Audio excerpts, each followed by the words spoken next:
что дрэнных людзей, якія размаўляюць по-беларуску, мало что ли? Лета 2020 года, напэўна, найлепшае маім жыцці. Супрацьстаянне салідарнасці, якое было ў Польшы. Тут таксама былі часы, калі людзі не маглі выходзіць на вуліцу, нічога не маглі сказаць. Увогуле ваенны стан быў у краіне. Але гэта не значыць, што людзі все забылі, все, заплюшчылі вочы і ні на што не думаем, ні пра што не глядзім. За 2 дня нация не делается. Это процесс пошука. Соблазняют тем, что они белорусы.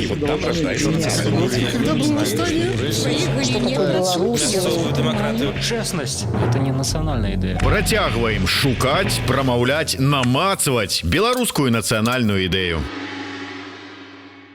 Усім прывітанне, в эфіры чарговы выпуск праграмы Ідэя X. Праграмы, падчас якой мы працягваем шукаць, прамаўляць, намацаваць беларускую нацыянальную ідэю. Як звычайна з вами Зміцер Лукашук, а шукаць і намацаваць гэтую ідэю мы сёння будзем з маім госцем, маладым, але ўжо, ну я так разумею, можно сказать, знаным письменникам, ну раз книжку уже свою мае, значится, уже нейкое признание. Таким чином, Макар Волынкин у нас у студии. Привитание, Макар. Добрый день, вітаю. Вось бачыце, гэтую книгу днями выдаў Макар. Я так не прынюхиваўся, але кажуць, павінна яшчэ фарбай пахнуть, хотя это у наши гады, может быть, пахло фарбай, а зараз сучаснае пакаленне, 3D принтеры, может, так на гэтым усё зроблена, і тут фарбы ніякай няма. Тым не менш, апошняе пакаленне. А вы, Макар, да гэтага апошняга пакалення таксама сябе прылічваеце? Ну, в залежнасці ад таго, што мы называем апошнім пакаленнем. Добра, што вы называеце апошнім пакаленнем? Ну, я для сябе вось у кнізе зрабіў такія 3 асноўныя трэкі, пра якія я пісаў. Першы это датычыцца беларускай мовы, другі датычыцца там палітычнай сітуацыі у Беларусі, і трэці это кліматычная сітуацыя ўвогуле ў свеце. Вось, калі глядзець кожны з гэтых як бы накірункаў, там датычна беларускай мовы, напрыклад, хто там з'яўляецца апошнім пакаленнем у сэнсе носьбітаў, тых, хто карыстаецца беларускай мовай, другое это тых, хто просто могуць памерці з-за таго, што там ядзерная бомба заўтра упадзе куды-небудзь. І трэці гэта глобальны, як это,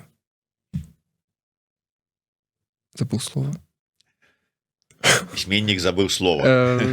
Як это, кліматычны Апокаліпсіс, давайте.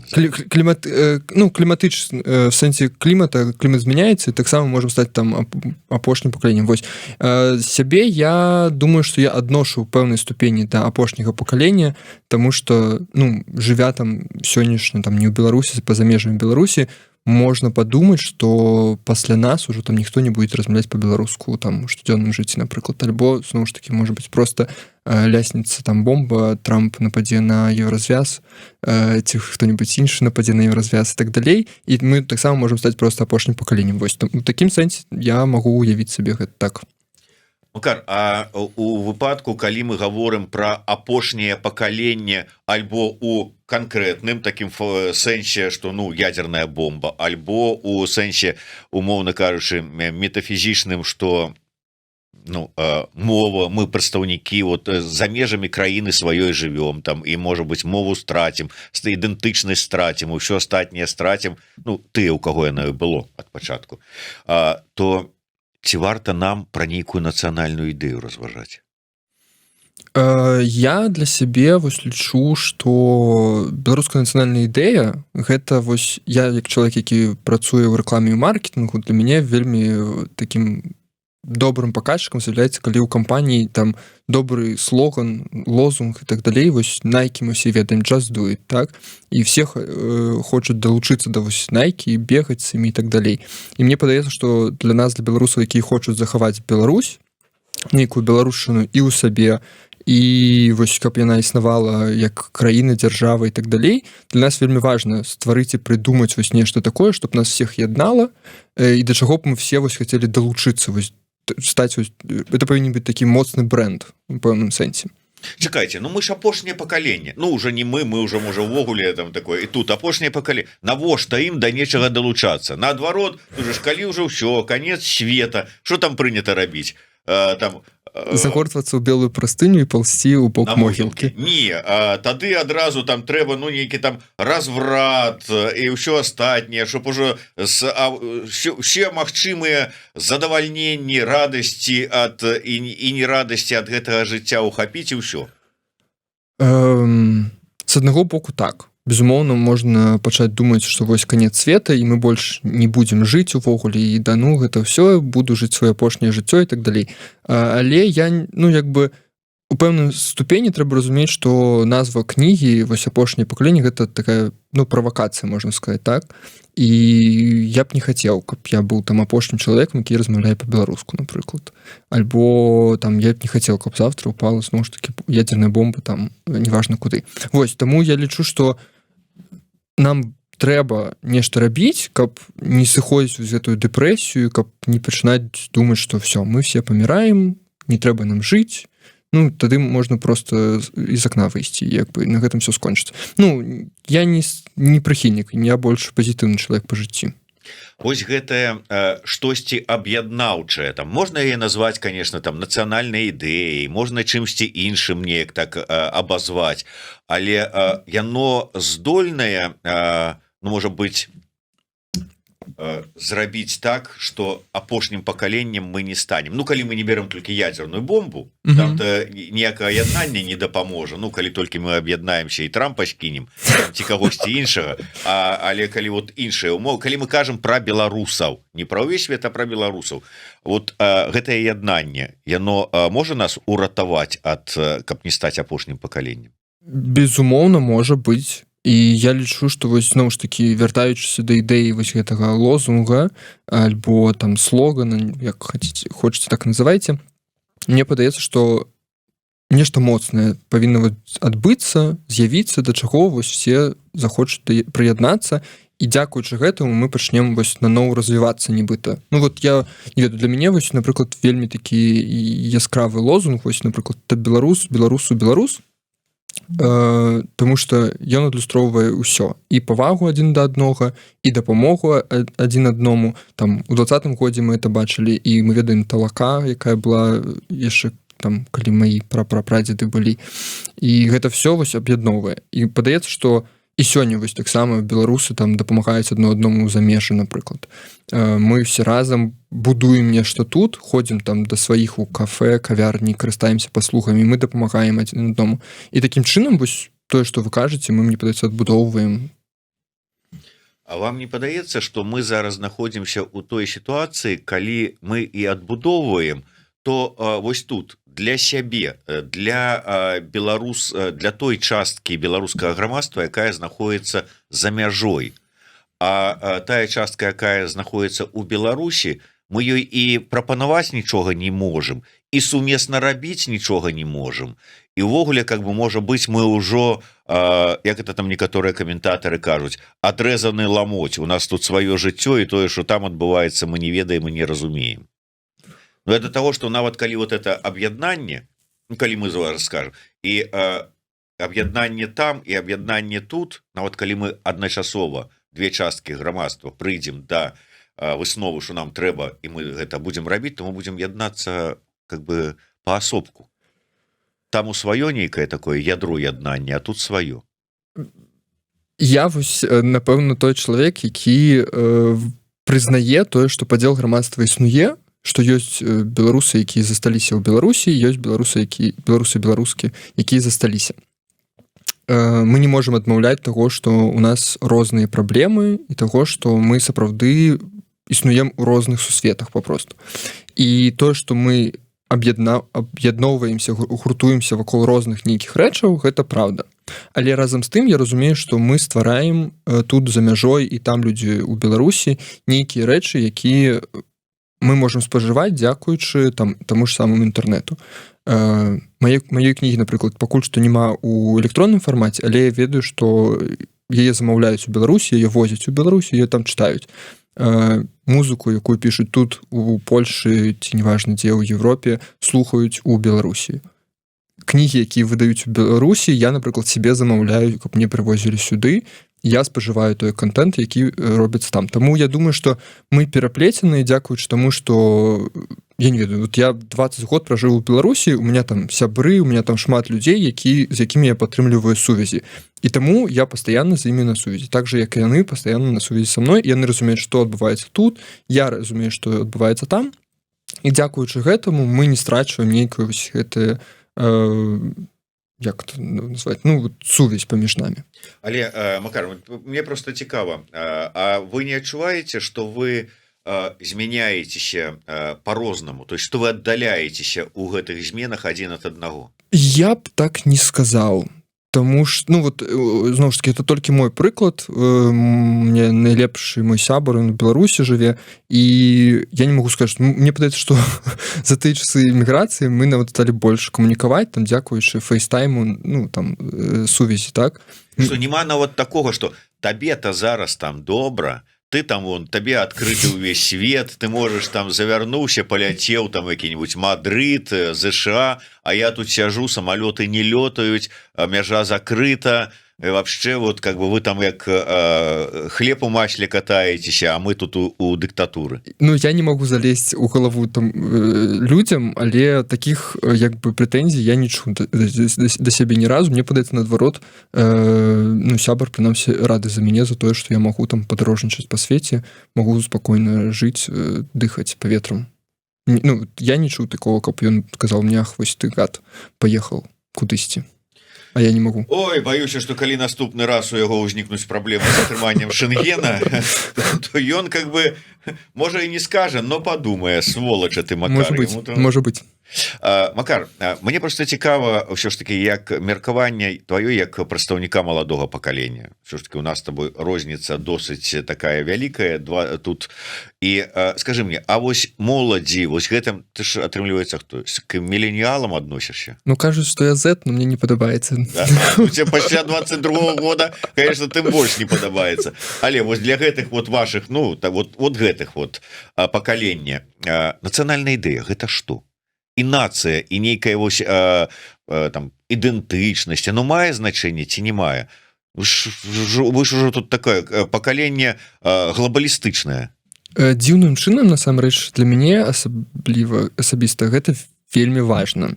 Я доўгі час лічыў, што нацыяналізм, ну, такі нармальны, скажем, гэта нешта дзіўнае, тому што як ты можаш ганарыцца вось тым, што ты нарадзіўся ў Беларусі? Гэта ж па факту выпадковасць просто. Ну, альбо там, неважна, у ЗША. Ну, просто выпадковасць. Але чым далей я жыў, чым далей я даведаваўся, тым больш я разумеў, што я ганаруся тым, што я належу да суполкі, да людзей, якія стварылі там, не ведаю, Viber быў першы прыклад, там World of Tanks потым быў. Потым 20-й год, які мы все ганарылись тым, што вось мы змаглі выйсці там на самай першай, там, не ведаю, ездзілі па Менску і па іншых гарадах Беларусі са званочкамі на роварах, так? І мы ганарылись, што вось мы аб'яднаныя. І таму, і вот это все стало для мяне важна просто як факт таго, што я беларус, я гэтым ганаруся, я не ведаю, як для іншых людзей. Ну, у меня як бы няма такой шырокага даследавання, як там моладзь ставіцца да нацый, нацыянальнасцяў і так далей, і глобалістаў. Але для мяне я зразумеў, што гэта сапраўды вельмі важна. Слухай, ну мы не гаворым за ўсю моладзь, зразумела, это, ну, толькі людзі, можа быць, з надта гіпертрафіраваным пачуццём уласнай значнасці могуць так гаварыць, але, скажем, вот той асяродак, у якім ты рос, вот для іх, вот для той моладзі, якая для тваіх аднагодкаў, якія былі побач з табой у школе, там потым, я не ведаю, дзе ты там далей вучыўся, в універсітэце, да, там на тусоўках, там на нейкіх, ці дзе вы хадзілі, там на канцэртах, вот ты ж гаварыў, разважалі вы там, господі, у канцы канцоў там гулялі, бухалі з дзяўчатамі там, вот для іх. Наколькі вот гэта шырока было распаўсюджана, што для іх гэта важна, не важна, все адно там ці да якая розніца. Насамрэч гэта, ну, это ж не першая тэма, якую абмяркоўваюць людзі, калі збіраюцца там выпіць, так? Звычайна это там 10-я, 100-я нейкая. Але разам з гэтым вось я недавно сустрэўся са сваімі аднакласнікамі, з якімі не бачыўся там вот з выпуска з нашага. І я зразумеў, што мы вось на адной хвалі, што нас сапраўды вось мы шмат размаўлялі ўвогуле про Беларусь, про тое, што адбываецца цяпер у палітычным сэнсе і культурным сэнсе і так далей. Я зразумеў, што для іх это таксама важна. Жывуць у Польшы ўжо таксама там з 20-го года. І я зразумеў, што у нас ёсць нейкі тое, што нас аб'ядноўвае ў разуменні на таго, што мы беларусы, чым мы ганарымся і што нам падабаецца, што нам не падабаецца, это можа быць рознае, это не столь важна. Самае цікавае, цікава тое, што былі такія моманты. І я разумею, то есть это людзі, з якімі я не бачыўся там 8 год, умоўна кажучы. І я разумею, што это мае аднаходкі. Я разумею, што у нас ёсць нейкія кропкі судотыку. І гэта круто. Зноў ж такі, я камунікую з вельмі рознымі людзьмі тут у Варшаве, і все кажуць зусім розныя, абсолютна розныя рэчы. Камусьці гэта важна, хтосьці там удзельнічае ў кожнай нядзельнай акцыі, якая адбываецца каля помніка Каперніка, хтосьці ўвогуле там глядзіць дождж і спажывае навіны там праз расійскі контент, хтосьці просто закрываецца. Я хацеў бы спаслацца на сваю кнігу. У кнізе ёсць розныя героі, якія адлюстроўваюць розныя часткі грамадства. Ёсць там тыя, хто хоча змагацца, таму што не можа сидзець на адным месцы.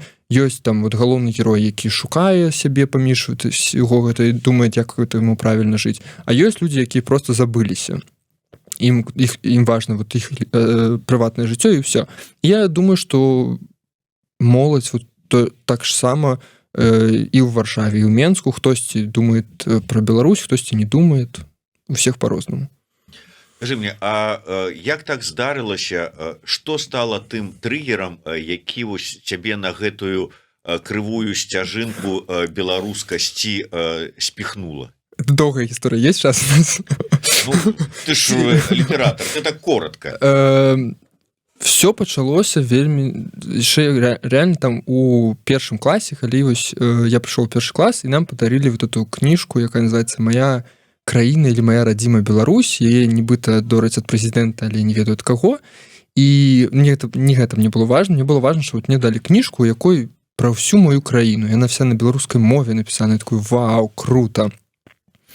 А чаму я не размаўляю па-беларуску тады? І пытанне там першы клас сколькі? 6 год. Я з таго часу думаў пра беларускую мову і ганарыўся тым, што я беларус. Там, калі гучаў гімн, неважна, які гімн гучаў, мне было прыемна, мне быў гонар за гэта. Там я памятаю еўрапейскія гульні, якія былі ў Менску, я глядзеў этих гребцов на каякі или на чым яны там, і яны там перамагалі, я ганарыўся гэтым.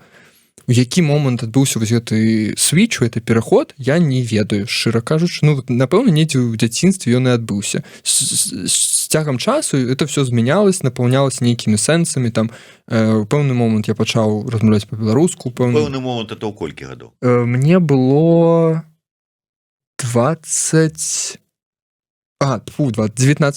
год мне было. То есть вы ў універсітэце ўжо? Так, это быў уже універсітэт. У 19 год я пачаў размаўляць па-беларуску, я пачаў чытаць кнігі на беларускай мове, я пачаў яшчэ больш цікавіцца. Неяк так было. І разам з гэтым я магу сказаць, што там вышыванка, напрыклад, у меня было раней. То есть это все было так даволі натыўна. То есть для мяне не было такога, што раз, я уже беларус. Я заўсёды ведаў, што я беларус, просто ў пэўны момант эта фраза «я беларус» пачала напаўняцца рознымі сэнсамі, і такая стала аб'ёмная даволі. Табе гэта разуменне датычнасці да нацыі дапамагала ці перашкаджала? Вакол жа ж былі ўсе рускамоўныя. Не памылюся, калі так скажу. Так, цалкам. І да 20-го года сам сутыкаўся колькі разоў, калі беларусы выязджалі куды-нибудь на адпачынак умоўна ў Турцыю, і на пытанне «ты адкуль?» там дзе-нибудь там. С России, короче. І по-руску ж гаворым. То есть такого, да я ж беларус. Что значится, ты не знаешь, где Беларусь? Да я тебе зараз расскажу. Не было ж такого. Адкуль яно У меня, я не ведаю, у меня зусім іншая гісторыя, насамрэч, тому што у меня, напрыклад, мама, калі мы выязджалі за межы Беларусі, яна імкнулася заўсёды размаўляць па-беларуску. Дзе б мы там не былі, в Словакіі, у Польшы, неважна. І мы паміж сабой спрабавалі размаўляць па-беларуску. Мы ніколі не казалі, што мы з Расіі. Я заўсёды, калі там куды-нибудь ездзіў, я заўсёды тлумачыў, дзе гэта Беларусь знаходзіцца. І для мяне, это было абсолютно натуральна. То есть там людзі не ведаюць, дзе знаходіцца Беларусь. Ну окей, я ім распавяду і соты, і тысячны раз, і мільённы раз. Мне было не столькі, ну это не было складаным чымсьці. Вось, і ў сям'і як бы не могу сказаць, што пра гэта шмат размаўлялі, але нейкі лейтмотив вось ён быў, што вось мы беларусы, как бы не то, што мы прям это на паказ выставляем, але вось мы просто гэта ведаем. Патлумач мне, ласка, два моманта. Першы, от людзі вашага пакалення, яны нарадзіліся і выраслі пры незалежнай Беларусі. Так. Гэта мае значэнне? Вот як оно на вас паўплывала вось гэты факт, што я жыву ў незалежнай краіне.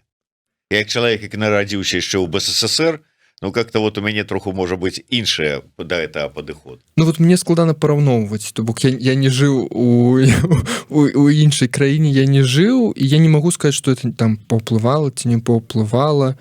Як бы я ведаў, што ёсць краіна Рэспубліка Беларусь, што я грамадзянін Рэспублікі Света, ці як это спявалася. Вось, я грамадзянін Рэспублікі Беларусь, я гэта просто ведаў. Зараз я разумею, што ну, я б не хацеў, каб Беларусь страціла незалежнасць, і я быў бы грамадзянінам неважна, паўночна-заходняга края ці як это, усходняга края, абсолютно неважна. Я хацеў бы, каб эта краіна была, это, ну, гэта каштоўнасць таксама, можна сказаць. А вот калі, безумоўна, я не кажу, каб ты адказваў за ўсё сваё пакаленне, але вот тыя, хто быў побач з табой, для іх незалежнасць это важна сапраўды ці не? Ці вот, а было бы неплохо, если б мы стали частью России? Ну вот зноў ж таки, у мяне я не чуў такіх размоваў сярод сваіх сяброў, знаёмых і так далей. Як бы гэта заўсёды як факт, як даннасць. Вот тое, што заносіцца задушкі мы вынеслі, все, у нас есть этот X, мы з ім как бы жывем. Я не чуў ні разу такого, што было б вось добра, калі б мы там вайшлі ў склад Расіі, таму б у нас было вось не ведаю што. Залаты горы б у нас сваліліся. Такого я ніколі не чуў, і я ніколі не чуў, каб было б круто, калі б нас Польша паглаціла, напрыклад, Літва, Украіна, неважна. Такіх я таксама размоваў не чуў, ні сярод сваіх аднагодак і сярод больш дарослых людзей у маім атачэнні такіх людзей не было і нема. Ты нарадзіўся, Лукашенко ўжо быў. Ты пайшоў у школу, ён ёсць, в універсітэт ён ёсць, далей, і тут раптам 20-й год, і такое, Лукашенко павінен сысці. І вот такой, как же, это ж тое, што вот усё маё жыццё где-то прысутнічае фонам. Ён быў, безумоўна, пра яго размаўлялі, яго абмяркоўвалі, там, хейцілі і так далей, але калі вось я памятаю просто выбары там, напрыклад, 15-го года і 10-го, я памятаю, там, у школе ў 10-м годзе мы абмяркоўвалі плошчу, напрыклад, это я вельмі добра памятаю. Хтосьці нават з аднакласнікаў там быў і распавядаў пра гэта. І сказаць, што там 20-й год быў такім нечаканым, гэта так, але сказаць, што там Лукашенко нешта такое, што мы ніколі не зменім, таму што вот у нас ад нараджэння, у нас есть вочы ад нараджэння, есть Лукашенко ад нараджэння, вось это нельга змяніць. Нет, это як бы ёсць разуменне таго, што прэзідэнт гэта чалавек, які выконвае свае абавязкі, які павінен як бы змяніцца, я б так сказаў. Пытанне, якое я задаю ўсім, мне цікава ўсё ж таки вот твоё як прадстаўніка свайго пакалення меркавання, твоё асабістае. А мы як нацыя уже сфармаваліся? Ці расфармаваліся? Ці вот у якім мы стане знаходзімся вот нацыянальнага будаўніцтва? Я думаю, што тут важна знайсці, ну як бы зразумець, з кім мы параўноўваем, так? Ну, там, напрыклад, калі параўноўваць мне падаецца з палякамі, то мы не сфармаваліся, таму што палякі больш нейк аб'яднаныя вось нейкай агульнай ідэяй альбо з французамі там і так далей. І я думаю, што гэта моцна звязана з тым, што у іх краіны існуюць нашмат даўжэй, чым наша краіна. Мы там, окей, лічым 1918 год пачаткам нашай краіны, але ўсё ж такі трэба прызнаць, што там фактычна мы сталі незалежным там у 91-м годзе з развалом Советского Союза, і нам всего 30 год. Шмат людзей просто не думалі про то, што БССР это асобная краіна, я думаю. Яны просто жылі там у Советскім Союзе і ўсё. Яны, может, не ведалі, што БССР існуе. Я не ведаю, і не жыў там зусім. І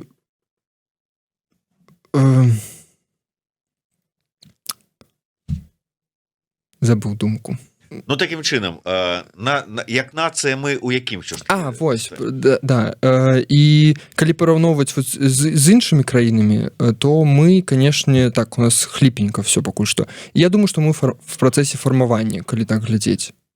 Мы як бы там пачалі фармавацца там, окей, 91-м годзе, раней з БНР пачалі фармавацца, потым БСР фармаваліся, потом незалежныя фармаваліся, і в 20-й год фармаваліся, фармуемся. Ну, у пэўны момант мы павінны сфармавацца. Але я думаю, што гэта той працэс, які ніколі не сканчваецца. Тыпу, я думаю, што нацыі, які там французская, польская, не ведаю, ангельская, англійская, яны таксама в працэсе змянення, перафармавання, то бок, ну, я думаю, што все змяняецца, і мы, як беларусы, таксама змяняемся з часам. То бок мы там належалі да БССР, цяпер да Рэспублікі Беларусь, там яшчэ нешта зменіцца. Ну, але іншыя нацыі, прынамсі, яны ведаюць, хто яны такія.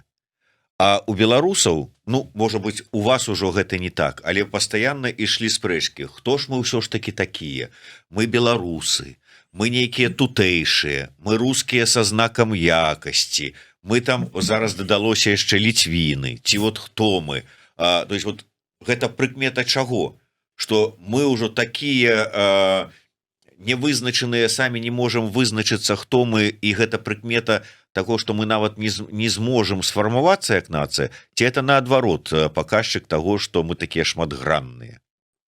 Я думаю, што это просто розныя ступені фармавання нас. То бок мы былі тутэйшымі, потым мы сталі там ліцвінамі, не ведаю, потым сталі беларусамі, ну, вот і працягваем развівацца. Не, дык мы зараз адначасова. Гэтыя, як гэта кажа прапаганда, свядомыя кажуць, што яны беларусы. Лукашенко там задаецца пытаннем паралельна, а можа мы рускія са знакам качества, там па трэцяй паралелі ідуць іншыя, якія кажуць, што сама назва беларусы гэта чорная метка у нашага народа, трэба адмовіцца, вярнуць сабе ліцвінаў і ўсё такое. Это не тое, што мы былі такімі, потым такімі, потым такімі. Мы адначасова. Мы розныя, вот мы глядзім зараз пра бачанне розных людзей. То бок там літоўцы называюць, што мы там ліцвіністы, так вось. Там хтосьці з беларусаў кажа, што трэба, каб мы былі літвінамі. Там Лукашенко кажа, што мы рускі са знакам якасці. Але гэта пытанне таго, як хтосьці глядзіць на розныя рэчы. То бок мы можам глядзець на кубак і казаць, ён як бы без ручкі, а потом сказаць, ён з ручкай. Слухай, ну паляк, калі глядзіць на свой польскі нацыянальны кубак, ён не бачыць яго з ручкай ці без ручкі. Ён кажа, я паляк. Без усяракіх там, а можа я немец са знакам якасці, умоўна кажучы. Не, так это ж пытанне да Лукашэнкі, як ён бачыць. Ну, то бок, кожны чалавек глядзіць на все по-рознаму. Я думаю, што і ў Польшы ёсць людзі, якія думаюць, што вось, а мы недастаткова крутыя, вот мы не немцы. А ў немцаў так все круто. Ну, я думаю, што гэта пытанне ўспрыняцця таго, там, розных рэчаў просто. Там, хтосьці кажа, што мы рускія са знакам якасці, але важна, яны кажуць, мы беларусы, і беларусы гэта рускі са знакам якасці. Ну, ёсць сам факт таго, што людзі называюць себя беларусамі. Мне падаецца, это важней. Ну, можа быць. Слухай, неяк мы разам з Александром Памідоровым былі на такім літаратурна-музычную імпрэзу ладзілі, былі ў слаўным горадзе Штутгарце. Вот. І там мы разважалі на тэму, што ў 20-м годзе шмат хто з беларусаў падчас гэтых дваровых сустрэч адкрыў для сябе беларускае. Хтосьці адкрываў для сябе беларускую музыку, вольскі тры чарапахі, якія да гэтага 30 гадоў гучалі, купалаўцы, які клас, хаця купалаўскі тэатр колькі ўжо больш за 100 гадоў стаіць на гэтым месцы. Беларускія пісьменнікі, якія класныя аказваюцца. Мацкевич, философия по-белоруску, давай, ничего не понятно, но очень интересно, лупи. И я кажу, слухайте, ну это ж заўсёды было побач, вот, з нами, з усімі. Чаму беларусы, ну не ўсе, конечно, но пераважная большасць у 20-м годзе вот гэта ўсё беларускае для сябе адкрывалі. Узнялася одна дзяўчына і кажа, а гэта вы вінаваты. Я кажу, вот мы конкретно з Памідоровым. Она кажа, і вы ў тым ліку. Кажу, а ў чым наша віна? Она кажа, а вы нам пра ўсё гэта ціха гаварылі. Вот калі браць твоё пакаленне, яно ўвогуле у беларускай тэматыцы было, вот чулі вы про гэтае беларускую музыку, там рок, не рок, там фольк, этна, там ці яшчэ што-небудзь, про беларускія тэатры, про беларускія пісьменнікаў? Ну, я просто дрэнны прыклад не падаецца ў гэтым сэнсе, альбо наадварот добрый. Слухай, раз ты ўжо напісаў пра пакаленне кнігу, то за пакаленне і адказвай. Таму што я вучыўся ў мастацкай школе, дзе заўсёды было нешта там беларускае, там саломкі плялі, строі рабілі, там в дзяцінстве, самым дзяцінстве я хадзіл, там на цымбалках іграў, там таксама па-беларуску размаўлялі і што-то там рабілі. Потым я вучыўся ва універсітэце культуры, дзе таксама, напэўна, найбольшая колькасць выкладчыкаў, якія па-беларуску ўвогуле размаўляюць. Таму ў гэтым сэнсе я даволі такі вузкая рэпрэзентацыя. І пра Вольскага я як бы ведаў заўсёды, я даволі доўга заўзяў за Дынамо Менск хакейнае, і на кожным дамашнім матчы спявалі «Тры чарапахі», напрыклад. Альбо я памятаю нейкі там чэмпіянат на Чыжоўка-арэне, дзе Вольскі выступаў і спяваў «Тры чарапахі». Беларускіх пісьменнікаў класічных я ведаў усіх, сучасным у меня былі больш пытанняў было, і, напрыклад, на адной з лекцый выкладчыца запытала, а якіх сучасных беларускіх пісьменнікаў вы ведаеце? Все такі, ну, Алексіевіч ведаем. І на што яна сказала: Алексіевіч — это старая бабка, она уже не сучасная письменница, не читайте ее, вот вам Мартиновича читайте и Бахаревича читайте. Ну и мы такие: вау, круто. Я тогда упершыню з Мартиновичем познайомился, в сэнсе кніжкай пачаў чытаць, і Бахаревича таксама даведаўся. Ну вот як бы в маім жыцці гэта заўсёды было недзе побач. Я не ведаю, як у іншых людзей, але ў маім выпадку это сапраўды заўсёды нешта все было побач. Для вас же и Бахаревич, да нават и Мартинович уже такие старые дядьки. Ну, может быть, там 5 год тому они были молодейшие больше. Там еще были сучасными. Ну, в сенсе, они зараз сучасные. Слушай, а национальные герои для вас это кто? Герои в сенсе прыклады, ну, як гістарычна? Ну вот просто, вот умовно кажучи, вот кто для тебя национальный герой?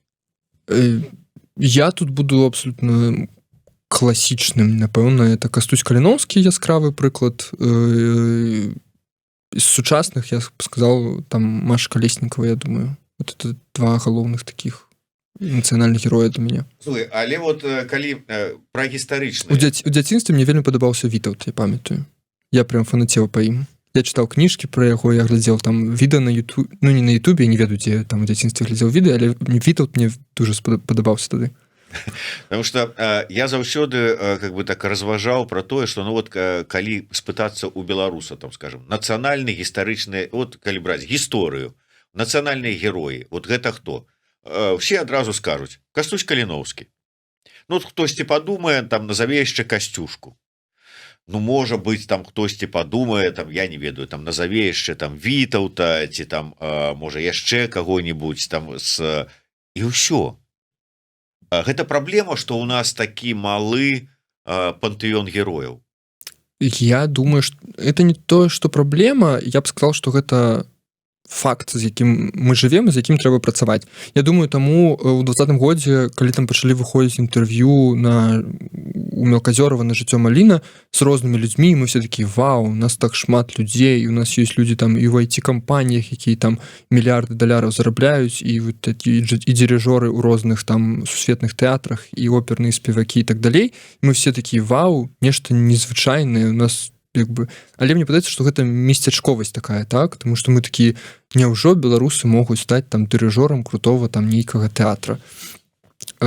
Я думаю, што гэта факт, просто за якім трэба працаваць кожнаму з нас, то бок просто цікавіцца. Маладого пакалення гэтая месцячковасць. Таму што заўсёды, я думаю, што тут вельмі вялікі ўплыў расійскай культуры, якая ёсць у нас у Беларусі, расійскія спевакі, просто шоу-бізнес расійскі, вось гэта вось всё яно ідзе. І не толькі расійскі, трэба прызнаць, таму што я, напрыклад, у дзяцінстве больш частку сваю дзяцінства падлеткасці я слухаў англамоўную музыку там і глядзеў шмат англамоўную ютубы, для мяне там былі ідалы нейкія. А пра сваё мы як бы не ведалі, таму што, ну, як бы, слухайце, ну, калі так падумаць, насамрэч, вядомым людзям недзе было нават выступіць, тому что любой вядомы чалавек, ён оказывался апозіцыянерам, хутчэй за ўсё, таму его не пускалі на тэлебачанні, яго можна было там у вас, напрыклад, пабачыць на Еўрарады. Ну, а каб Еўрарады паглядзець, трэба зрабіць дадатковы нейкі крок, усилие нейкае зрабіць. І людзі часцей за ўсё выбіраюць больш просты шлях. Паглядзець тэлебачанне, ты, хто на тэлебачанні, ты і нашы героі. Вось, я думаю, такое пытанне толькі. Толькі з гэтым это звязана. Макар, і ўсё ж таки давай звернемся да дня сённяшняга і ось апошняе пакаленне, і можа быть давай вот эту вот сферу моўную закранем. Вот калі мы кажам про апошняе пакаленне нас вот тут у эміграцыі, а вот сапраўды, ну так сталася. Да, гэта там трагедыя ці шанец, тут по-рознаму можна ставіцца да гэтай сітуацыі, але мы апынуліся за мяжой. Мы апынуліся выпхнутыя са сваёй краіны, і у гэтай сітуацыі, ну ці трэба нам трымацца за гэтую мову? Ну вот на што яна там, нам тут у эміграцыі, асабліва зараз разумеючы, што мы, магчыма, вельмі не хутка зможам вярнуцца ў Беларусь. Хутка, не хутка, я не ведаю. Ну, я таксама не ведаю, но, магчыма, Да. хтосьці не зможа з-за там палітычных матываў. Хтосьці скажа, да, мне і так, у прынцыпе, я прыжыўся, у мяне тут дзеці ўжо адвучыліся, там яшчэ што-небудзь. Ну, вот і ў гэтай сітуацыі, калі нам здавалася б, разумеючы, што мы тут ужо трошку захраслі, ну, займацца там сацыялізацыі, там уваходжанне там у гэта грамадства, вывучэнне гэтага грамадства, на што нам трымацца за гэтыя вот моўныя нейкія, можа быць, там стрымліваючыя фактары. Ну, як бы кожны вырашае сам, хоча он стрымліваць быць там з беларускай мовай звязаны ці не, это як бы вырашае кожны сам. Я лічу, што мова гэта важная адзнака просто для самога сябе. Вось калі у тебя пытаюць на вуліцы, ты хто, я беларус, а чаму ты беларус? Ну, таму што размаўляю па-расейску, дзіўны адказ будзе. Таму для мяне важна размаўляць па-беларуску, это першае. А другое, я не адмаўляўся ад таго, што нам всім трэба, прям вось я б сказаў, трэба паглынацца ў культуры тых краінаў, якіх мы жывем. То бок нам у польскую, хто ў нямецчыне ў нямецкую, брытанскую, гішпанскую, неважна. Таму што такім чынам мы больш будзем разумець увогуле пра сусвет, мы больш будзем інтэгравацца ў гэты свет, мы зможам браць адтуль літаратуру, кіно, тэатр і тым самым узбагачаць беларускую культуру. Вот добры прыклад, напрыклад, мне падаецца таго, што я лічу, што кожны пераклад любой кнігі на беларускую мову гэта частка беларускай культуры. То бок Стывена Кінга пераклалі, гэта частка беларускай культуры, таму што гэта ёсць на беларускай мове. Вось, і так мне падаецца з усімі аспектамі нашага жыцця, то бок навучым, хтосьці ў эміграцыі пабудуе там нейкі буйны бізнес, ну круто, гэта узбагачае ўсіх нас, мне падаецца. Вось, а беларуская мова гэта просто павінна быць такім маркерам, ну, для мяне, прынамсі, на маркер таго, што я беларус, і для мяне гэта важна. Ну, ўсё ж такі, ну, я не ведаю, зараз из размовы, я вярнуся да гэтай тэмы, што мы жывем, ну, нават калі не браць, што вот мы тут за мяжой, вернемся, не вернемся, але мы жывем там у часы глобалізацыі. Тут это трансатлантычныя карпорацыі, а моладзь асабліва зараз с этой сваёй айцішачкай, ім там англійская мова найперш патрэбная, там па нейкіх сваіх каштоўнасцях, па інтарэсах, які-небудзь калега айцішнік з Пакістана бліжэйшы там за беларуса, які можа быць там далёкі ад цябе. То есть вот ці трэба нас нам у такой сітуацыі спрабаваць вот нейкім чынам сабе вот эту, я не ведаю, там ці плот нейкі з нацыянальных каштоўнасцяў адбудаваць, ці там нейкія латы сабе гэтыя вот нацыянальныя зрабіць. Нам ж трэба адкрывацца свету. Складанае пытанне.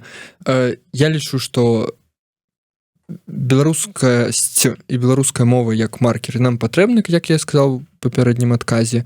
Нам трэба адкрывацца сусвету, безумоўна, мы павінны інтэгравацца ў еўрапейскую культуру і ўвогуле сусветную культуру, каб узбагачаць сябе ў першую чаргу, таму што калі мы будзем заставацца ў нашым гетта беларускамоўным і казаць, што ты вот неправільна размаўляеш па-беларуску, таму прэч з нашага этого гетта маленькага, і ўвогуле это не гетта, а это просто мы такі крутыя, тут все сабраліся. Вось, таму трэба узбагачаць нашу культуру праз спазнанне сусвета трэба натхняць людзей, трэба далучаць людзей да беларускасці, распавядаць, што гэта круто просто, што быць беларусам і размаўляць па-беларуску гэта круто. Мне падаецца так. Ведаеш, я сустрэў зараз аднаго беларуса далёка там у Еўропе, які сказаў: слухайте, что вы там вот на мове, сказал мне, говорит, что вот вы, это мова, что дрэнных людей, якія размаўляюць по-беларуску, мало, что ли? Ці мова вызначае нейкія там каштоўнасці, ці мова там набліжае нас да нейкай перамогі, трэба там на іншых засяроджвацца. Що ж такі, вот наколькі вот гэтыя пытанні ідэнтычнасці, узмацнення ідэнтычнасці, нейкая праявы самасвядомасці, яны сапраўды важныя нам сёння. Ну, для мяне асабіста это вельмі важна. Ну, то бок, я хочу захавацца як беларус, таму я размаўляю па-беларуску, таму я пішу кніжкі па-беларуску. Для мяне гэта просто важна, і гэта нават не пра тое, што вось это пра адмаўленне чагосьці, это просто як, ну, факт, это просто моя штодзённасць, як бы я думаю по-беларуску на сённяшні дзень, я сны бачу по-беларуску, я калі зараз пачынаю па-руску размаўляць, у меня ў галаве трэба крыхучку падумаць, часам слова забываю. Ну, мне падаецца, просто это круто. Вот, у нас ёсць свая мова, чаму б нам на ёй не размаўляць? У меня нават пытанне не такое не ўстаіць у галаве, вот, шчыра скажу. Я вярнуся яшчэ раз да тэму, якую мы там трошачку закраналі. Уяві сабе, што от заўтра муры рухнулі, у нас ёсць магчымасць сабрацца, вярнуцца. Памятаеш, яшчэ там 2 гады таму Сергей Чалы любіў расказваць пра цягнікі перамогі. Так было. Вот. Ну і вот уявім сабе, што мы таксама тут на гэтымі цягнікамі. Вот. Ну і вот мы з табой, як прадстаўнікі маладога і больш старэйшага пакалення, такія: а глядзіце, вот мы тут сумесна, такое для вас, беларусы, прадстаўнікі розных пакаленняў, але сфармавалі одну такую прыўкрасную нацыянальную ідэю. Бярыце, вот, давайте, мы ўсе разам зараз. А беларусы, якія по той бок мяжы, нас сустракаюць, кажуць: слухайте, ведаеце што? Вот где вы там формулировали, шукали, валите-ка туды. И там вот это свои национальные идеи, планы реформов, конституции, какие вы тут все писали. Там же ими там, что хотите, то и робите. А мы тут сами, у нас своя голова есть, мы тут свои дискуссии, коли полічым потребным, зладим. А вы в огуле как бы уже давным-давно оторвались, не разумеете. Так что давайте-ка вот так вот. Не лезьте к нам со своими национальными идеями. Наколькі такое магчыма? Цалкам магчыма. Я только могу адказаць, што цалкам такое можа быць, але я вернусь в самы пачатак, што мы павінны вось это вот лозунг, які мы створым, да, ён павінен быць такі круты, такі натхняльны, каб всім хацелось да яго долучыцца. Нават там палякам, каб хацелі на беларускую мову вывучыць і беларускі пашпарт атрымаць, неважна, які там пашпарт, чырвоненькі з пагоняй, ён там будзе, ці ён будзе зелёненькі з волошкамі. Просто каб всім хацелось далучыцца да гэтай нейкай крутой вось краіны, кампаніі, каб все хацелі сказаць вот just do it, як бегуны, якія бегаюць у Nike, каб яны ўсе хацелі, каб мы все хотели до этого долучиться. Давай, может быть, ну тут я думаю, что нам пашчасціла ў тым сэнсе, тому что, па-першае, ну прадстаўнік маладога пакалення, не подумайте нічога дрэннага, але пакаленне Z.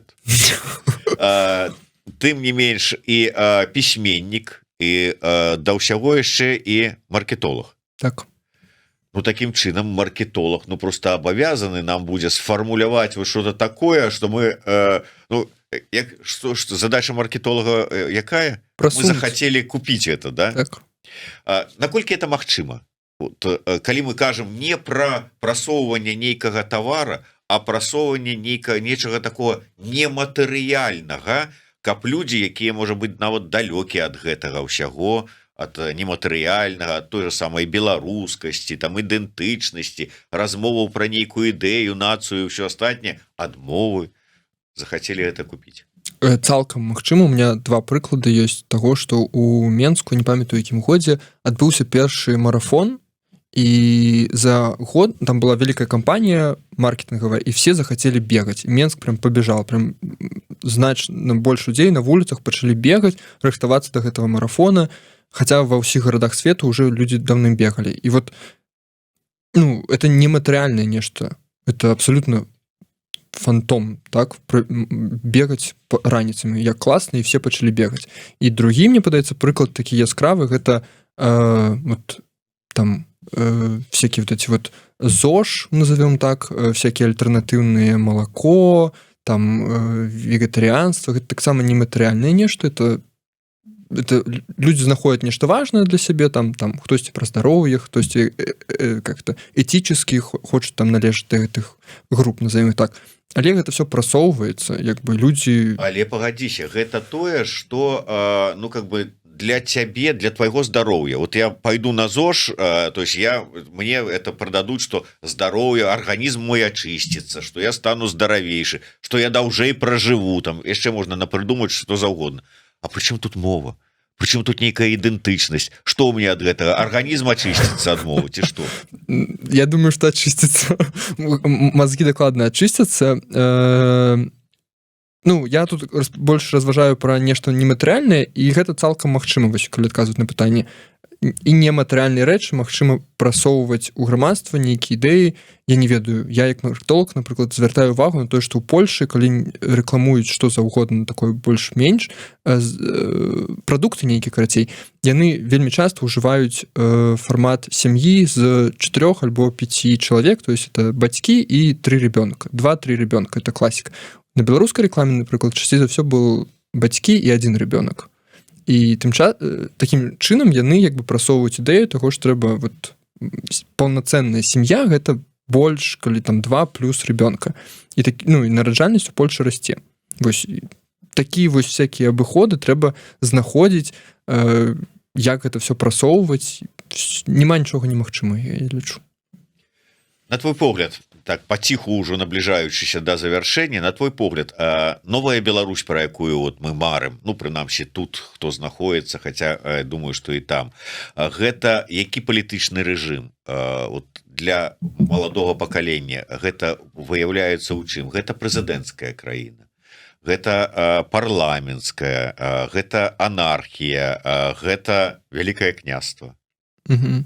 Дарэчы, я вот ходил на палітычныя курсы адні, і там мне распавялі, што США по форме это прэзідэнцкая краіна.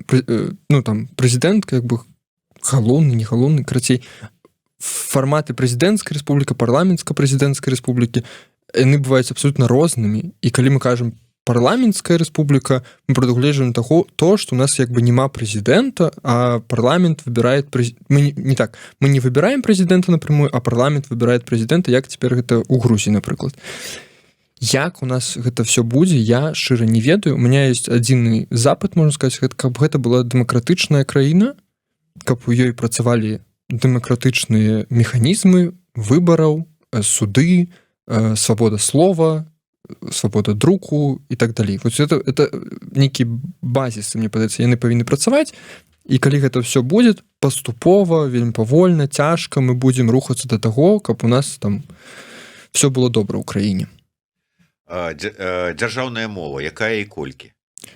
Я скажу так, адзіная дзяржаўная беларуская мова, але кожны можа размаўляць на той мове, на якой ён хоча, ці яна хоча. Але сімволіка. Вот все ж таки мы шмат чуем про тое, что 20-й год ён ужо змяніў, ён акрэсліў, што беларусы зрабілі свой выбор. Ну 20-м можа і зрабілі. Мы живем 25-м. І ён застаецца той же самы ці не? Ці давядзецца там нейкім чынам гэта ўсё вырашаць наноў? Я думаю, нам дакладна прыйдзецца вырашаць. Гэта в фармаце рэферэндума можна зрабіць, можна просто прызнаць тое, што рэферэндум 96-го года, так, ён быў фактычна, ён же парушаў канстытуцыю, наколькі я памятаю і разумею, нельга было правадзіць гэты рэферэндум увогуле. Што датычна людзей, я думаю, што калі у нас будуць свабодныя медыа, свабодны медыа-рынак, калі кожны сможа выказваць сваю думку і будуць дэбаты, і я думаю, што аргументаў на карысць чырвона-белага сцяга і пагоні будзе нашмат больш, чым на карысць чырвона-зялёнага і вот этого пахароннага венка. Для цябе 20 год гэта што? Ой, насамрэч, лета 20-го года, напэўна, найлепшае ў маім жыцці. Вось я памятаю гэта, як все гэта пачыналася ў траўні, все гэтай чэргі, як людзі хадзілі, усміхаліся на вуліцах. І тады я ўпершыню пабачыў людзей на вуліцах Менска, якія смяюцца, якія радуюцца жыццю, якія проста адкрытыя, шчырыя, до 9 жніўня я маю на увазе. І вось этот перыяд, эти 2-3 месяцы, это найлепшы час у маім жыцці, адзін з найлепшых такіх перыядаў майго жыцця, я могу сказаць. Калі казаць у сэнсе нейкага перелома, можна сказаць, ну, канешне, гэта было вельмі важны момант, тому што я пабачыў, колькі шмат людзей насамрэч аб'яднаны вось адной ідэяй змены палітычнага рэжыму ў Беларусі. Ну, гэта было круто. Потым гэта стала не так круто, стала больш сумна, але я ўсё ж такі чалавек больш пазітыўны, я б сказал, і я запомніў вось то лето, калі все былі радасныя, шчаслівыя і хацелі жыць, хацелі змяняць нешта, і вось гэта все немагчыма як бы назад в тюбік запіхаць. Вот гэта таксама, вот калі узгадваць тое, што як беларусы адкрылі для сябе саміх, беларускасць, творчых людзей, творчасць, все вот гэта.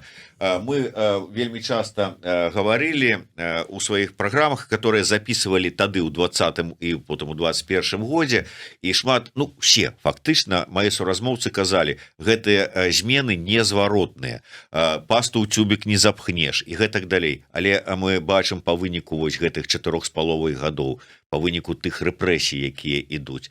Мы можем сёння так ужо безапеляцыйна казаць, што пасту не запхнеш і змены незваротныя. Абсолютно. Ну, польская гісторыя супрацьстаяння салідарнасці, якое было ў Польшы, тут таксама былі часы, калі людзі не маглі выходзіць на вуліцу, нічога не маглі сказаць, увогуле ваенны стан быў у краіне. Але гэта не значыць, што людзі все забылі, такія все заплюшчылі вочы і ні на што не думаем, ні пра што не глядзім. Ну, людзі выжываюць, конечно, жыць, выжываць, не вырашаць нейкія свае штодзённыя моманты, але гэта не значыць, што яны пагадзіліся на то, што вось цяпер гэты рэжым будзе да канца всяго там іх жыцця і іх дзяцей. Ну, просто людзі паставілі гэта пытанне на другі план і вырашаюць там, дзе купіць сёння прадукты і як увогуле выжыць. Вось. Я лічу, што гэта незваротна. То, што у нас был 20-й год, это круто, это класна, тому што у нас як бы наше паўстанне, я лічу, што это не рэвалюцыя, это паўстанне все ж таки, тому што рэвалюцыя гэта калі вынік ёсць, там прынята канстытуцыя, дэкларацыя, не важна што, это паўстанне. Яно пачалося ў 20-м годзе, яно яшчэ не завершана, я лічу. Ну і на завяршэнне тады літаратар і маркетолог Макар Валынкін. Нацыянальная ідэя. Прадай нам прыгожую такую, щоб можна, ну, щоб мы вот мало того, што не адмовіліся і купілі усе, але і каб потым з гэтай ідэяй у светлае беларускае будучыню. Беларус, беларусу, беларус. Я нават ведаю таго чалавека, які прыдумаў гэтае выказванне, у верш яго заклаў. Размова з ім ёсць, дарэчы, у архіве праграмы «Ідэя X». Ну, а я развітваюся з Макарам. Дякую вялікі. Макар, я не ведаю, ці будзеш ты гэта чытаць, але вось гэтую кнігу пра беларускую нацыянальную ідэю на маршы, якая вот менавіта ў той час, пра які ты казаў, што ён вельмі запаў табе ў душу, гэта тыя месяцы, у тым ліку першыя месяцы, там, жнівень, верасень і гэтак далей 20-го года, тут пра ўсё гэта ёсць, гэта табе ў якасці падарунка са знакам і ў якасці ўдзячнасці ад праграмы «Ідэя X» і мяне асабіста. Ну, а Макар, які прадстаўнік апошняга пакалення і пра якое ён напісаў, ну, как бы быў арыгінальным, сказаўшы, што нацыянальная ідэя беларусаў гэта беларус, беларусу, беларус. Прыгожая ідэя. Давайте ей падтрымлівацца. Жыве Беларусь. Жыве Беларусь.